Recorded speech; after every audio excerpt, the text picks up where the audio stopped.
दोस्तों, गोरखपुर में साल 1978 में सहारा इंडिया का पहला दफ्तर खोला जाता है। इस कंपनी में लोगों को अच्छा रिटर्न का लालच दिया जाता है और फिर लोग निवेश करना शुरू कर देते हैं। शुरुआत में लोगों को अच्छे रिटर्न्स दिए जाते हैं। इससे लोगों में इसके प्रति आकर्षण और विश्वास बढ़ता है और लोग भारी संख्या में सहारा ग्रुप में निवेश करते हैं। दोस्तों, इस कंपनी का मालिक सुब्रत रॉय थे। ये वही सुब्रत रॉय थे जो कभी गोरखपुर में मोटरसाइकिल पर नमकीन बेचा करते थे। ये वही सुब्रत रॉय थे जिन्होंने सहारा ग्रुप जैसा साम्राज्य खड़ा किया। लेकिन ऐसा क्या होता है कि सेबी और अन्य केंद्रीय एजेंसियां सुब्रत रॉय के पीछे लग जाती हैं और फिर 24,000 करोड़ रुपए घोटाले की बात सामने आती है। दरअसल इस स्कीम के तहत सहारा ग्रुप द्वारा पुराने निवेशकों को नए निवेशकों का पैसा रिटर्न्स के नाम पर दिया जाता था। सीधी भाषा में कहें तो इसकी टोपी उसके सर करने का काम हो रहा था।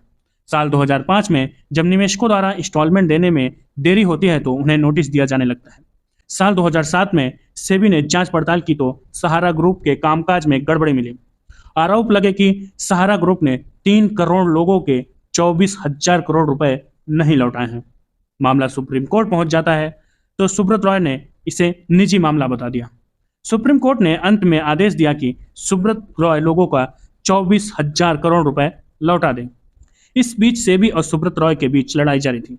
इसके बाद सहारा ग्रुप की तरफ से बयान जारी किया गया कि लोगों के कैश के रूप में 20,000 करोड़ रुपए लौटा दिए गए हैं। जब इससे सबूत मांगे गए तो सुब्रत रॉय के आदेश पर 127 ट्रकों में डॉक्यूमेंट भरकर ईडी के दफ्तर भिजवा दिया गया।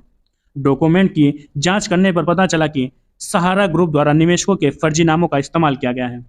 इन सब के बीच सुप्रीम कोर्ट के आदेश पर सुब्रत रॉय को 28 फरवरी 2014 को सुब्रत रॉय को लखनऊ में गिरफ्तार कर लिया जाता है। इस समय उनकी आयु 65 साल थी, लेकिन 2024 आते आते उनकी मृत्यु हो जाती है। दोस्तों, अब भी 24,000 करोड़ रुपए किसी के लौटाए नहीं गए हैं। तो दोस्तों, क्या आप भी सहारा स्कैम में फंसे हैं? कमेंट करके बताइए और ऐसे ही वीडियोस के लिए फॉलो करिए स्टडी कैफे।